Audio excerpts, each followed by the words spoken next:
Hi and welcome everyone. I'll just get everyone joining and logging into Zoom at the moment. We're very lucky to have you and look forward to a great webinar today. So welcome. My name's Lloyd Gordon. I'll be your host and MC today. Welcome. We've curated this webinar especially for the Monash research community who might be interested in commercialising their research or on that pathway. So by way of introduction, I'm the Communications and Marketing Manager at The Generator. We support startups and entrepreneurs, commercialisation with the help of Callum and others throughout the Monash community.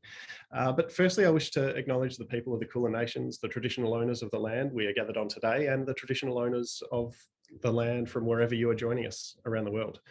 I pay my respects to their elders, past, present, and emerging. I also warmly pay my respects to all Indigenous staff, students, and guests who are joining us today.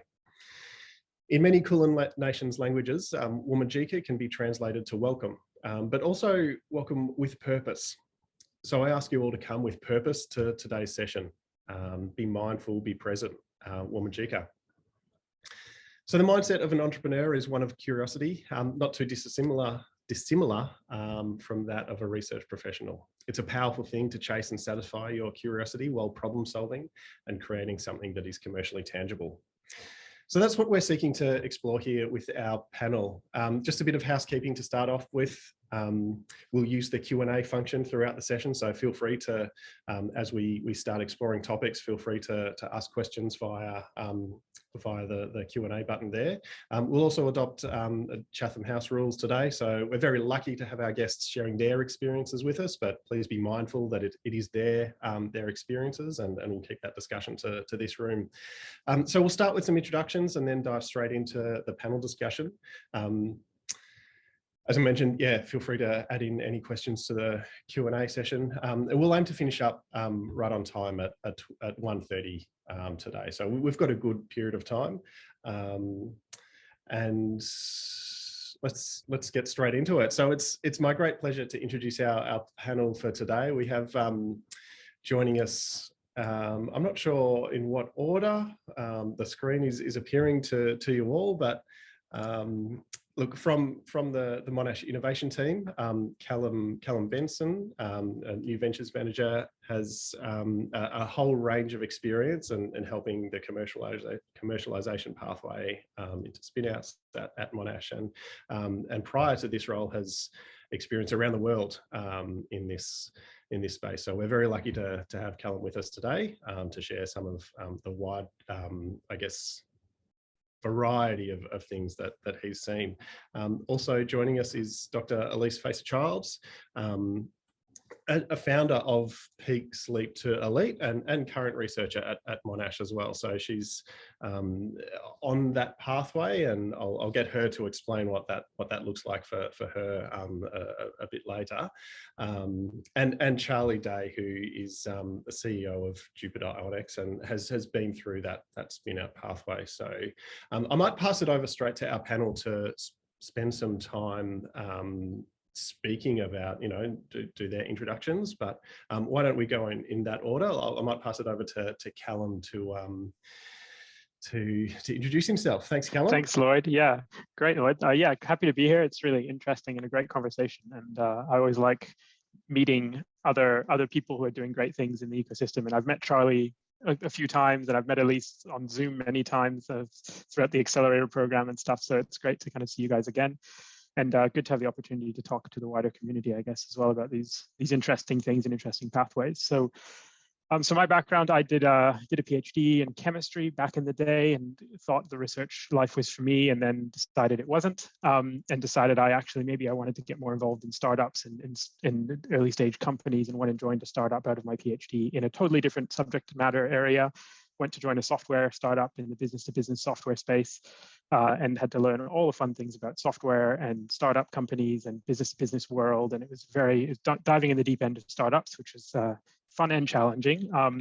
So sat in that company for 2 years. I say sat, did a lot of running around as well, through Series A and Series B, and grew from 13 to about 75 people when I left. So quite a big growth trajectory when I was there, which was very fun and interesting to see. But I kind of missed the really interesting research heavy, interesting technologies you get from universities. And where I was then at the time over in Cambridge is very active research space and very active spin-out environment, lots of spin-out companies, lots of startups and everything. And so I went to join the commercialization office of the university there, doing technology transfer and commercialization across all of physical sciences and software inventions from the university, and also dabbled a bit in the life sciences side as well. So worked with a lot of interesting inventions from across the university, but also spin out companies that were getting formed around these inventions, or founders who wanted to set up companies and wanted to find inventions from the university to help their journey. And so yeah, we had a very active investment team there as well, and a seed funds team, so worked very closely with them in raising investment and closing off funding rounds for these companies. And then I was very lucky to move over to Australia last year in the middle of the pandemic, which was very nice at the beginning when there was no restrictions here and everything, and arrived and met everyone at Monash and got involved here and became joined as a new ventures manager to kind of work with those spin-outs and startups in the ecosystem around Monash and try and build a better ecosystem for new companies and make it easier for people to try and set up and grow their companies from a very complex organization that is a university. So that's kind of where my role sits. And yeah, so I'm really interested to speak with people actually doing this today with Elise and Charlie. So looking forward to their feedback as well, maybe on how we're doing things. Thank you. We always love feedback, and it's always appreciated. So please pass any on. Elise, I might pass over to yourself. Maybe if you want to take the audience through where you're at with Peak Sleep to Elite, where your research has come from, and what you're doing at the moment. Yeah, sure. Thanks so much, Lloyd, and thanks everyone for being here today. I guess from my point of view, I'm pretty early on in this process, so maybe Charlie and I can give a bit of a different perspective. Not saying that you're too far on, Charlie. But so just to give you a bit of background on how I came into all of this, I'm going to be completely honest. When I was at university, I had absolutely no intention of becoming an academic. I actively did not want to be an academic. I don't know whether that's because of my preconceptions of what a scientist is, but I definitely didn't think that role was something that I wanted to do. I've always been very, very interested in business and commercialization, and I ended up doing my kind of equivalent honors in human biorhythms, which was something back then I didn't really know what that was. Chronobiology, if anyone has heard of that, chrono means time, so the study of biological time.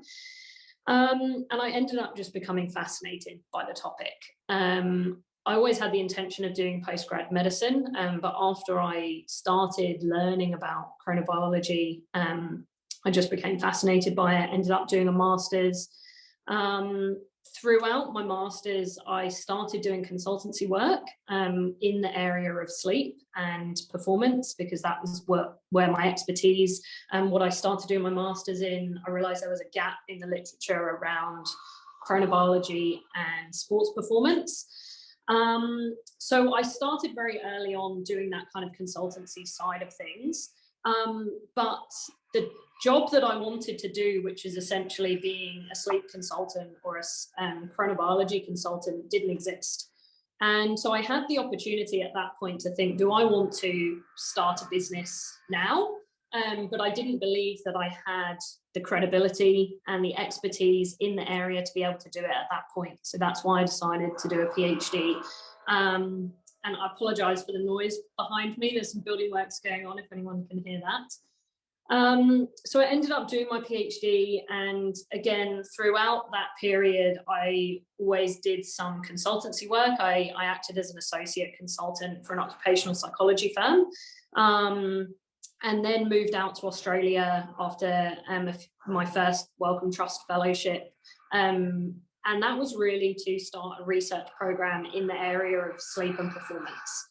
And throughout the last few years, my funding has always come from industry-based funding. And I think that that's been a real opportunity for me to combine a lot of my interests and what I've been working on, and another kind of funding path that isn't the traditional research ARC and HMRC route.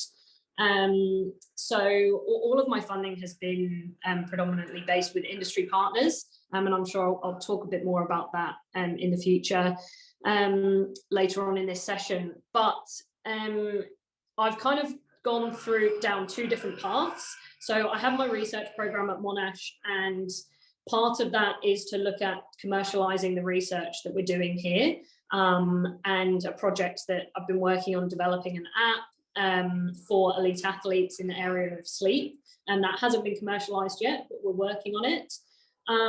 At the same time, based on my interest in sleep consultancy, I decided to found Peak Sleep to Elite last year, which is a consultancy business developing courses and programs in the area of sleep. So that was separate to my Monash work, which is an interesting one because it's kind of two different streams that I've gone down, and that was an interesting one to navigate right from the beginning. So again, if people have got questions about that, then I'm happy to answer it. So yeah, I think I've talked for a bit too long, but yeah, finally, just my current roles at the moment. Roles I say because I wear multiple hats, and I feel like sometimes in research, especially if you are going down this route, you end up having a few different hats. So I have my research program at Monash.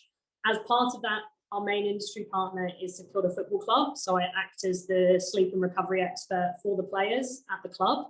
I've just taken on a role as Director of Research and Translation for the Danny Frawley Centre, that is helping oversee their research strategy, and then obviously the founder side as well. So a few different hats, and again, if people have got questions about that, happy to go through it. Charlie, I'll hand over to you. Thanks, Elise. Really fascinating story there, and I feel like there's already lots of questions I'd like to ask you, but we'll let the audience do some of that. So I've already been outed as the old man here. My kids often ask me about what it was like being at school when the dinosaurs roamed the earth, but my history in commercialization, if you like, is that I guess from a really young age, I was always really interested in how technology gets applied in the real world. And in some respects, I think that's why I became an engineer, or I studied engineering rather than science, because I kind of like the practical aspects of engineering. But I did my PhD studies, or DPhil, at Oxford University in the UK in a lab that was strongly supported by Rolls-Royce. And so that was, if you like, my first exposure to industry-sponsored, industry-partnered research. And we did some really great work looking at jet engines and how you can wring a few extra percentage points of efficiency out of your jet engine, which I was really excited because that meant you could fly direct from Melbourne to LA instead of having to stop off on the way. And of course, now they're talking about flying direct from Melbourne to New York or places like that. It's kind of crazy how technology has come along. But the other thing that happened during my PhD was that the boyfriend of the girl across the corridor from me in the halls I was living in commercialized his PhD thesis. He was developing a needleless injection system, and basically instead of punching a needle through your skin, they actually fire little particles of vaccine through the skin. And it's a much less painful and much less invasive way of delivering vaccines. And I watched that kind of unfold while I was doing my PhD, and I thought, wow, this is really cool. And I was really hooked on that whole idea of taking something from a PhD project and actually turning it into a product and building a company out of it. And so when I finished my PhD, I felt very much like I didn't have any business education, any business sense. So I went into management consulting for 4 years to kind of learn about how the world of business works. And then after that, I came back to first the University of Melbourne and worked in tech transfer there for a very long time. I think it was about 15 years in a range of roles in tech transfer. And in that position, I was really fortunate to work with researchers from across the whole university who were trying to license technology or partner with industry or build startups, that kind of thing. So I've seen lots and lots of different models for how you can do it.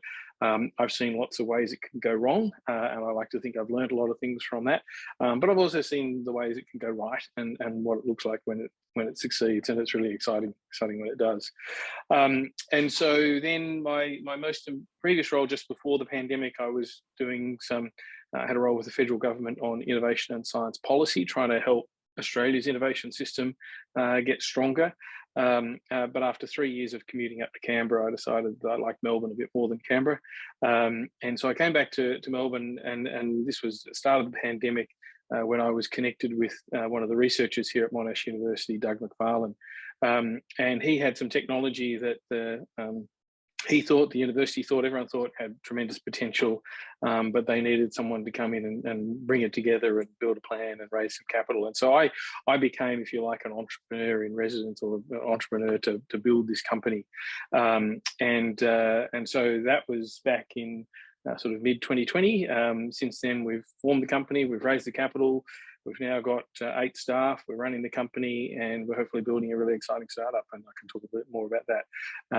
But if you like, that's the journey that I've been on in research commercialisation. Incredible. Thanks, Charlie. And thanks all for sharing a bit more about yourself. I might just remind the audience that you can submit any questions that, while we're talking via the Q&A function, but we might just answer the first one that's come through just to get started. How does everyone go about finding the time to explore and grow your spin-out projects while maintaining your research? I know it must be a balance and a juggle, and especially Elise, you mentioned you wear many hats. Maybe you can start by helping us out. I understand how do you find the time? I'm amazed that you do. Yeah, I would say I lose sleep, but I actually really prioritize sleep. So that's not one that I give up easily. I'm not going to lie, it's tough. I think the biggest thing for me is that I am extremely motivated and passionate about what I'm doing. And I'm also quite fortunate in the fact that my current fellowship it's called a STEM plus business fellowship. So the specific purpose of the fellowship is to do research that develops commercial opportunities, but it also gives you a lot of training in business and how that works. And so I have a lot of professional development opportunities to develop those skills. So I'm fortunate in the fact that there is overlap between my research and I guess the business and the commercialization side. But it is also pretty difficult to balance sometimes. And you can often get caught in doing too many things and getting spread too thin. So I think developing kind of really good time management skills is important to be able to also separate the roles that you're doing and making sure that you're allocating the right time also to, life outside of all of this. I think a big thing for me is that I'm at a stage in my life where I can commit to doing all of these different things. I know it's not always going to be like that. But I think in the startup world, there is so much uncertainty. And if there's a time to do it, I feel like it's now. So for me anyway. Charlie, what do you think? Yeah, no, I was just picking up that last point about stage of life. There's no doubt that, anyone who thinks they're doing this because, I don't know, it's easier or something, it's not. It is really, really hard, and it requires a lot of hard work. It also requires a willingness to take some risks that you perhaps wouldn't in your ordinary life, or devote some time to something that may or may not have a payoff in the long run. And so you do have to judge it against your kind of where you're at in your life course and what's happening in your broader life and context. And there are times when it would be suitable to be an entrepreneur and times when it wouldn't be suitable. And so you've got to be mindful of that. I was in a fortunate position where at my age and my stage of career, I have a slightly higher risk tolerance, so I can take a punt on some of these things that a decade ago I couldn't have done because of where I was at in my life at that time. So there is a bit of choosing that. The other thing I'd say from observing a lot of entrepreneurs in this space, there's an old adage that if you want to get something done, you give it to a busy person. And I think in commercialization, I often see that the people who have the most on somehow, or maybe it's the time management skills, manage to find the time to do some work in growing their spin out. So, it's not like you'll necessarily be given a chunk of time to do it. You just got to find the time. And my last point would be, in my experience, commercialization is best done as a team sport. And so don't try and do everything yourself. Would be my general advice. If you can gather a group of a coalition of the willing around you who can share a bit of the workload, bring different skills to the table, and help you build momentum, because it just can be an incredible load if you have to do it yourself.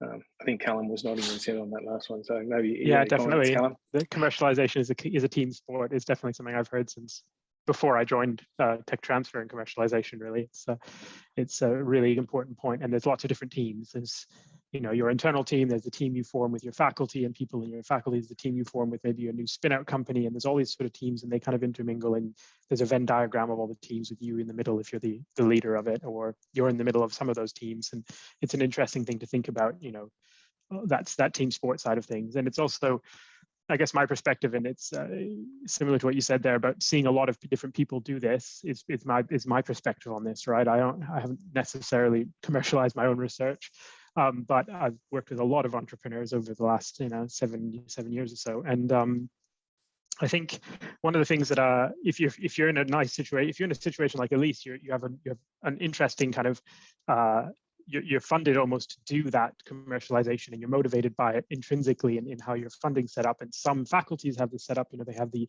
impact, generation of impact from your research is part of their KPIs, and some of them don't. And so sometimes you're kind of looking at this going, how do I justify spending time on this, right? And I think one of the interesting things a lot of people I've spoken to and worked with over the years is they find that there's a huge benefit to their research in doing this commercialization effort as well. And there's a lot of interesting problems and feedback and things that they find in doing this commercialization exploration. I'm not saying starting up a company, I'm not saying spinning something out necessarily, I'm saying just doing that commercialization piece and looking at it, they find a lot of benefits in terms of how they can support funding applications and papers and interesting problems that they didn't necessarily know were out there. And so I think there is that added benefit as well to kind of give you that motivation, because you're right, Elise and Charlie definitely talked about it too.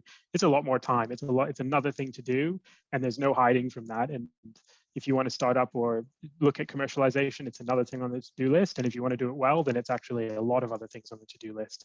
And you kind of have to take that with the territory, I think.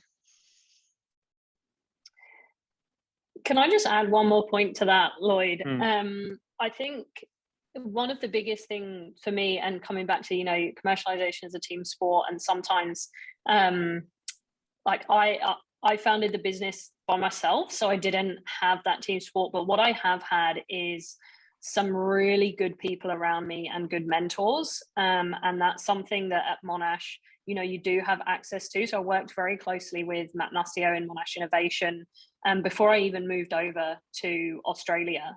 So I actually moved here for a 3-month contract, which was pretty big move for a short contract, but worked really closely with Monash Innovation to try and get that first pot of funding for my research, which was an Innovation Connections grant from the Department of Industry, Innovation and Science.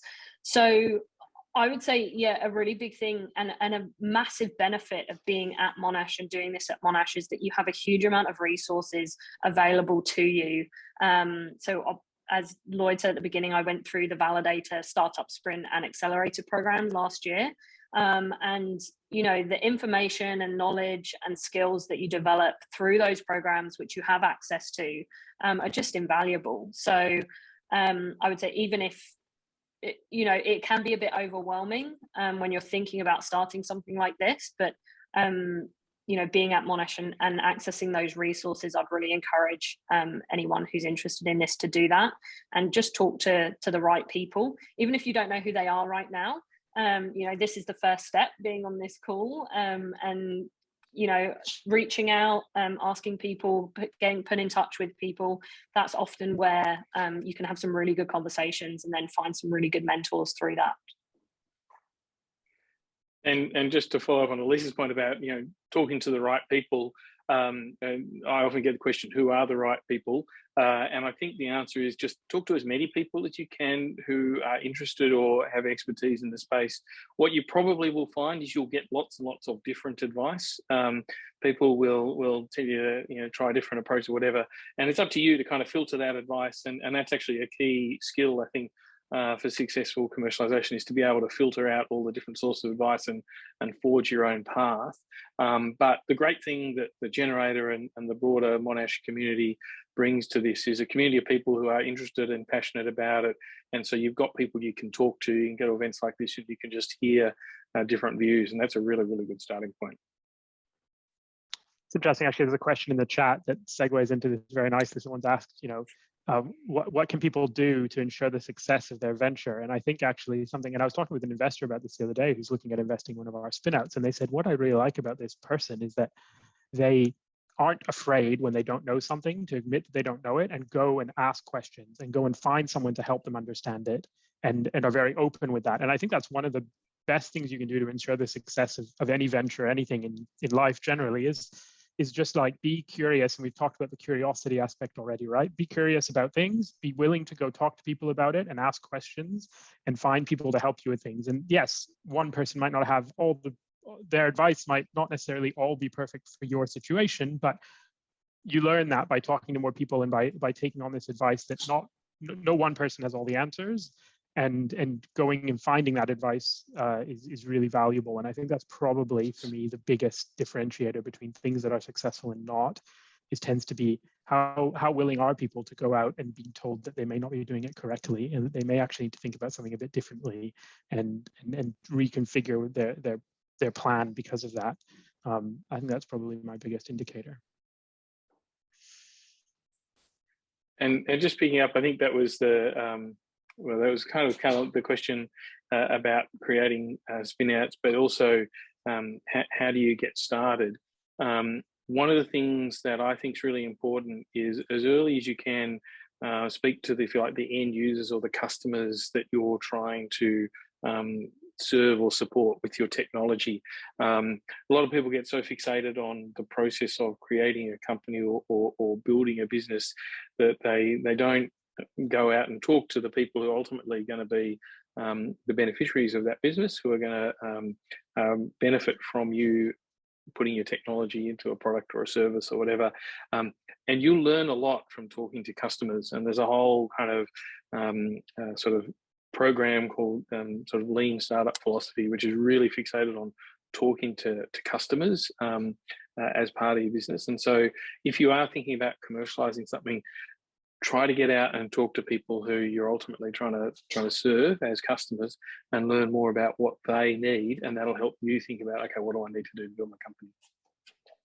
Thanks, Charlie. I might just jump in there and say that the programs that Elise mentioned before, the Validator, Startup Sprint Accelerator, were very much customer user focused, and that is something that we do like to equip founders with the practical support and knowledge to be able to do that. Elise, how many customer interviews did you do along the pathway of those of participating in those programs? 200-300. Yeah. Incredible. It's a lot of work on that journey, right? That's just speaking to customers, and that's not setting up the the business, developing the product, etc. I want to go back and talk about something that Charlie mentioned was that element of risk. Like it is a risk going down a certain pathway and exploring that. There is a lot of support and knowledge available at Monash, but has anyone been able to reflect on a risk they've taken as part of that journey, and maybe it hasn't paid off, and what you've taken from that learning? No, it's all smooth sailing for everyone. No, look, the one thing that I would say that good entrepreneurs, in my experience, as an entrepreneur, you're kind of taking a punt, which hopefully has a very big upside, so big upside risk. And if you get it right, it'll be really huge. And if you get it partially right, it might be moderately huge. But good entrepreneurs are good at managing their downside risk as well. So you've got to pursue the opportunity and do what you can to go after, but you've got to be aware of what your downside risk is as well, and just make sure that you manage that a little bit. Now, in a lot of cases, that downside risk will be the opportunity cost of the time or whatever that you invest. So effectively, you might be plowing a lot of time into things that may have no return. But if you're in a situation where you can absorb that, or you can manage to do that, then that might be an acceptable kind of downside risk you to incur to try to pursue, if you like, the risk of massive upside. But I think that it's important to think about, okay, well, as I chase this upside risk, how am I managing my downside risk?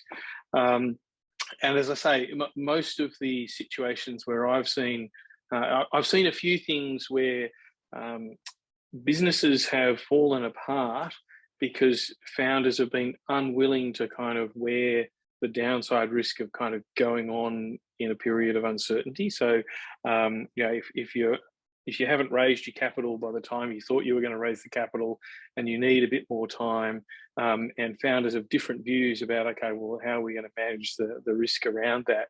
And the company falls apart because founders have different views around that. So I think it's good to think about both upside risk and downside risk, I guess, what I'd say. Thank you. And what comes to mind is also on the topic of de-risking a company or early stage spin out. Callum, I know you've seen a lot in that space. Can you enlighten us about what de-risking might entail? Yeah, no, it's a good question, and I think when you're coming out of a university context, you're a little bit lucky in a way, because you're in an organization where you can start doing a lot of this de-risking whilst still doing your day job as a researcher or as an employee of the university. And I mean, I'm not saying go and spend all your time doing a startup, but I'm saying you can use that to your advantage within the degrees of flexibility the university allows, right? And that is a huge advantage. And it talks a bit to Charlie's point of the downside risk. You can start doing these programs in the generator to start looking at the market, making sure your idea is actually valid, making sure there is an actual market for it, making sure it is something you can build into a viable business. And the generator can give you those tools. You can give yourself those tools. There's lots of other programs popping up around Victoria, Australia, even the Monash ecosystem more closely, to help you think about these things before you go and take that big step out of the university to set up your company and go and leave your researcher or your staff job, whatever it is you're doing in the university, or your PhD or your undergrad, and you go into the wider world to do those difficult things. So there is that element of de-risking there at Lloyd, I guess. And there's also people around the university. We've talked already about the team stuff and getting the advice. You can get that advice from people within the university, from people without the university. When you're at the university, that's the best time to do that. And it's worth opening up those conversations as early as possible to de-risk all the different channels you need to go down to get something, especially if you're commercializing your research from the university. The university, to some degree, needs to be part of that story. And so make sure you're talking with them early on to de-risk those elements as well, because there's a lot of complexity in universities, and it's worth finding someone in the university who can help you navigate that.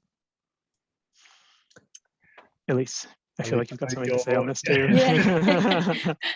I think one of the biggest risks as academics is not taking the risks, because in the startup world and being an entrepreneur, it can feel very foreign if you've been very used to being a researcher and an academic, because we want to get things perfect, and you have to really meet every single step of the way in terms of the ethics and the study design, and getting the years that we spend collecting data and then the years that we spend writing the papers and then publishing. It's completely the opposite in some ways, and so I think sometimes you can run the risk of trying to wait to get something perfect. And coming back to what Charlie said earlier, you might think that you have the best idea in the entire world, but that doesn't mean that your customers and your users think that. So that's why it's really important in the process to try and get talking to your customers early and build your MVP or your minimal viable product, because it's probably going to be quite different to what you think is the best idea in the world, depending on what area you're in. So I would say one of the biggest things for me, and something that I've had to learn to do, is to put something out that I'm not completely happy with, because maybe some academics are a bit perfectionist, and so you want to get something perfect in your eyes. But also in the area that I'm in, I've come to realize as well, a lot of things that I think are completely common sense, a lot of people don't know. So, you know, you have a lot to give, and especially if you're doing PhDs and research, you know, you are the experts in those areas. So what you think is maybe not a great product is probably something that people would value, and it will go through so many iterations before you get to the point where you're probably even selling it. So yeah, don't be afraid to take some risks. But as Callum said as well, you're probably in quite a fortunate position where you don't have to give up everything that you're doing. You have this opportunity to kind of see what it's like, and get some expertise from Monash to help you in validating your ideas before you actually maybe take the leap of completely jumping out of academia and going full-time into spinning out your research. You do need to be careful though there that you don't sit forever in the university not doing your thing because it's comfortable, I think. And that's another risk, I guess, right? I don't know if that was kind of wrapped into what you were saying as well, but there is a risk there that you don't commit to it because you are in a cushy position, and you know you can do this at 0.2 FTE as you're allowed to under the university, and you can spend your time kind of mapping out your perfect plan for 3 years and never really doing it. And at some point, you know, things you have kind of escape velocity, I guess, from the university. You need to get the momentum up and go. And so I think that's an important thing to consider, is you need to use that time, use that allowance wisely, I guess. Startups are a different mindset from research and from being in a big bulky organization like a uni. And you need to realize that and start that mindset early. And just on that, the sort of, sorry, Lloyd. You go, Callum. Just on Elise's point about talking to customers, it's super duper important. And I think most people assume that if they talk to customers, it's going to make their path to market more complicated. But actually, I've seen several cases where it actually simplifies things, or it highlights that there's a much simpler product that you could build as a first product before you build your fancier product. So don't assume that talking to customers is going to make your life harder. Actually, it can make your life a lot easier. Whatever else it does, it's going to de-risk your actual ultimate path to market. Absolutely. We've got a few more questions that have come through, and just a reminder, and thank you to everyone that is submitting questions, and just a reminder that we are here for another 20 minutes or so, and it'd be great to get some more practical advice out of these amazing people in the room. But maybe one particular one. What's one skill that Elise and Charlie you've developed as a researcher that has been super helpful in spinning out your research? Might pass over to Elise first. Oh, yeah, that's a good question.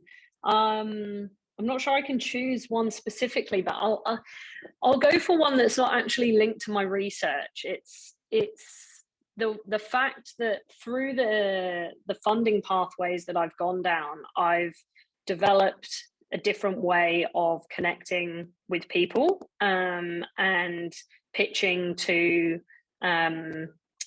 industry experts, or kind of taking the way that you explain things out of a research academic setting and putting it into a way to get through to a different audience. I think that that's been a really valuable skill that I've learned. For example, when I did a pitch to an investor once when I was very early on, and I had a bunch of slides that were quite academic, and I got to slide 2 and he said, "Stop there. I don't want to hear anymore. Just tell me how much you need." So it was a completely different way of approaching what I want, the points that I wanted to get across. And, you know, now going through all of the programs at Monash, you know, I've learned a whole different way of how to pitch to a different audience. So that's probably the most valuable skill for me. Yeah, I think my answer was going to be almost identical because you know, one of the things that I enjoyed and got a lot to do when I was in my PhD was to present my research to a really diverse range of audiences and tailoring the level of complexity to the particular audience. And these days in my role with Jupiter, you know, I mean, I've got some people I talk to who need to go down to kind of molecular level as to exactly what's happening in our electrochemical cell. And then I've got others who haven't got a clue, but they're sure that we're saving the world and that's good by them kind of thing. And to be able to articulate, you know, factually correctly what your research is doing at lots and lots of different levels and tailor it to the audience is a really key skill, because on your commercialization journey, you're going to talk to people, you know, at all of those levels. So, you know, I've got financiers, as I say, who are not technical at all, who I need to explain to them what we're doing and why we need X million dollars to do this R&D. But then I've got, you know, suppliers who are supplying molecules to us, and they really need to actually understand at a really granular level. So that ability to move between lots of different levels of complexity and communicate what you're doing is an incredibly useful skill. So if you're still doing your PhD, the 3-minute thesis, I think, would be a really good skill as an example. Yeah, that's a great thought. Thanks, Charlie. We've got a nice juicy one about IP that I might pass over to Callum to answer, because we've done a amount of time before, and that's why I need you. Yeah, well, people always ask about IP, but it's always hard to answer in a generic way. I mean, there's a generic university IP policy that says how the university can own IP and what happens when it owns IP.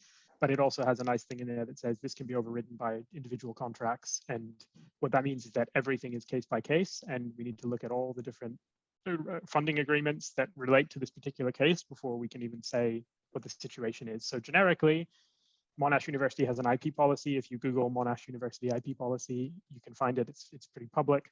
And that'll tell you what the university looks at and how it shares revenue from any IP it commercializes. But bear in mind that that can be overridden by any individual contract that you, your lab, your supervisor, somebody you're working with may have entered into with an external entity. And so, yeah, if you have questions about specific IP things, get in touch with me afterwards. My email's callum.benson@monash.edu. So just shoot me an email and we can discuss kind of your specific situation, because it's always different. And yeah, that can be a very complicated thing to sort out sometimes.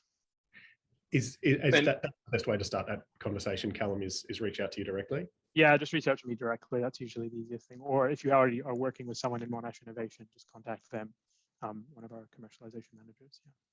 Yeah. Awesome, thank you. Charlie? I was just going to say briefly, from my experience at Melbourne Uni, you can commercialize IP with lots of different ownership arrangements. Like, who owns the IP is not necessarily the most important question.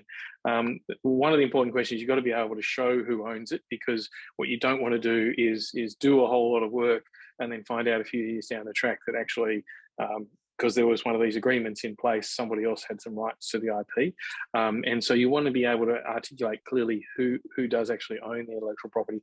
And then you can put in place agreements about then who can use the IP under a license or assignment or something like that. But the most important thing is to have clarity on, I think, who owns, be able to show that you know who does actually own the IP. Yeah. We can get stuck into IP rights all day if you want, but I don't think we here. that's not very value adding, really. No. Let's focus on what's some enjoyment that people have got out of the spinout journey. What's some of the good things that people have got out of going down this journey? I mean, I just want to say quickly from my perspective, because I'm not going down it, but I'm seeing a lot of it. I just love seeing the interesting things come through and be successful. For me, that's what I get a kick out of. I love seeing the amazing things people are doing.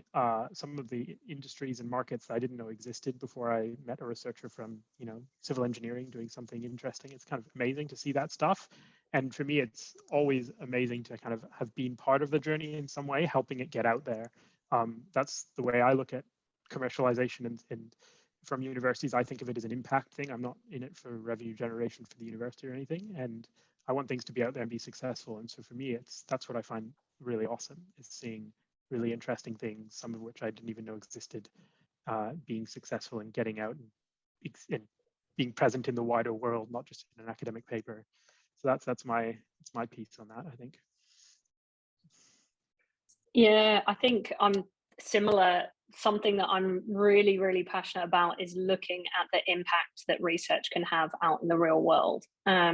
Because as we mentioned before, sometimes there's this huge lag time with research that takes so long to actually get done and get published.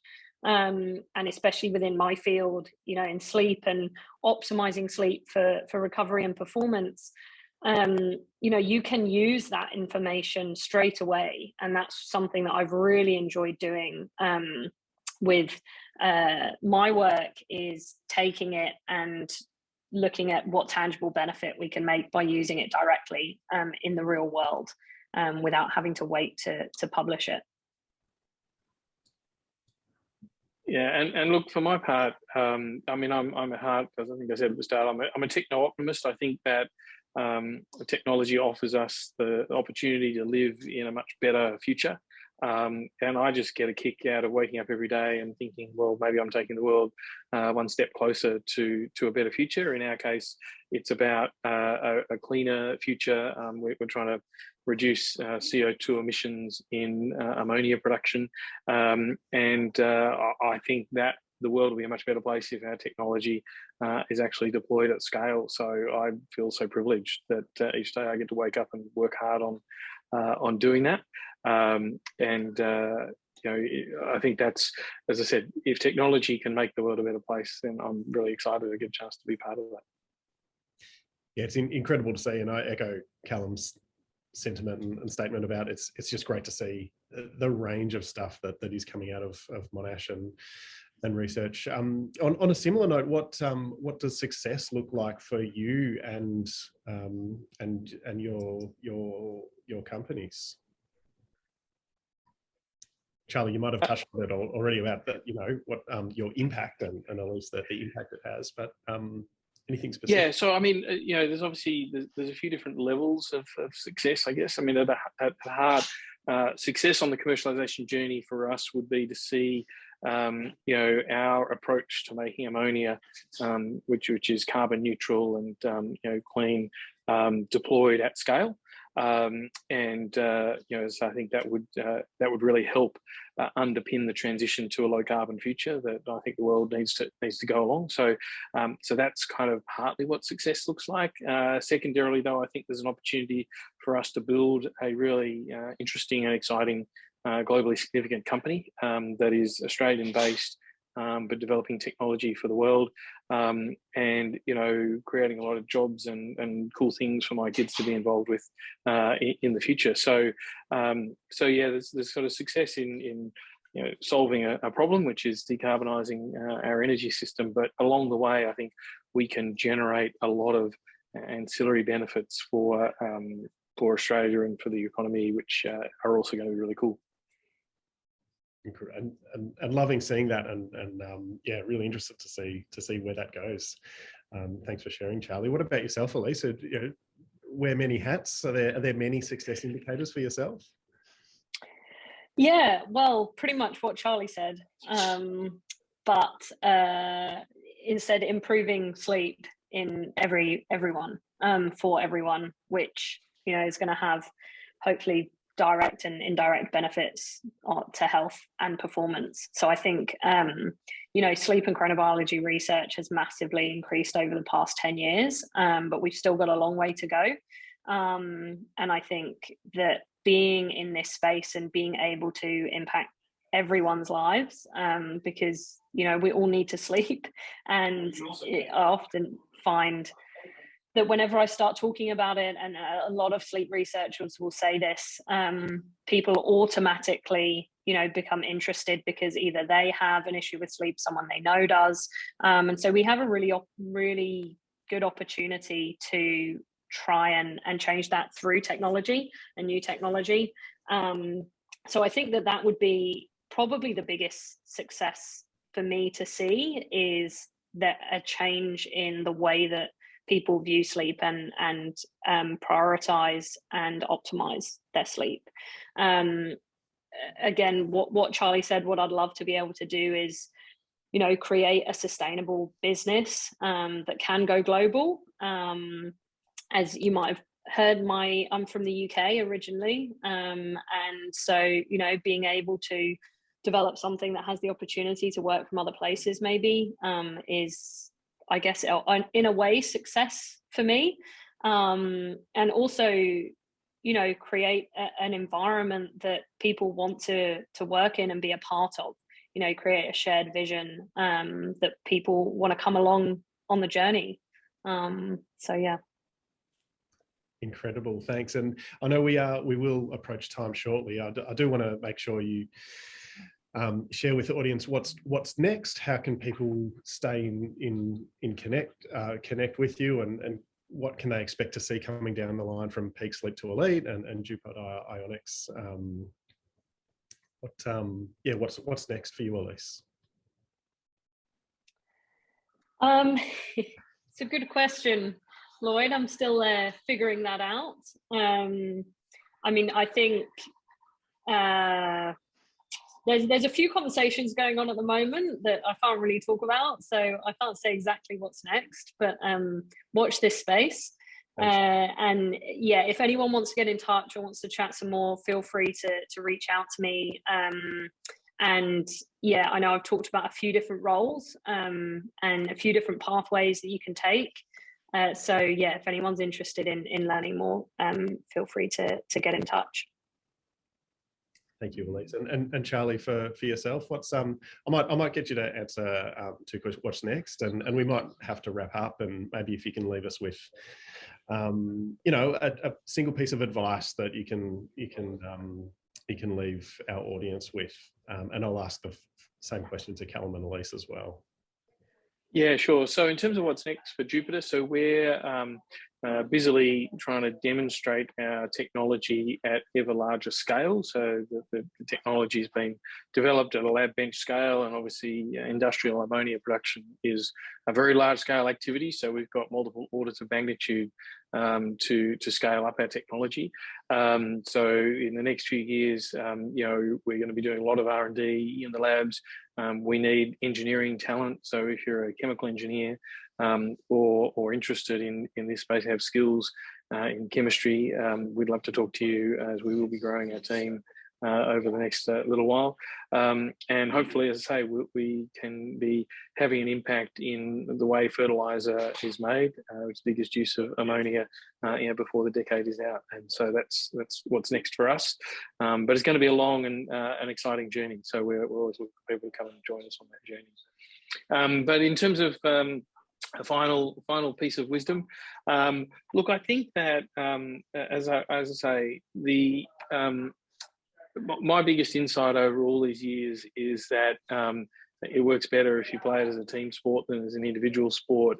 And I think that communities like this one around the generator and around the various programs are actually really, really, don't underestimate the power of peer learning and peer motivation to help you get to where you want to get to. So, you know, if you are thinking about this, don't do it alone. Don't study in silence.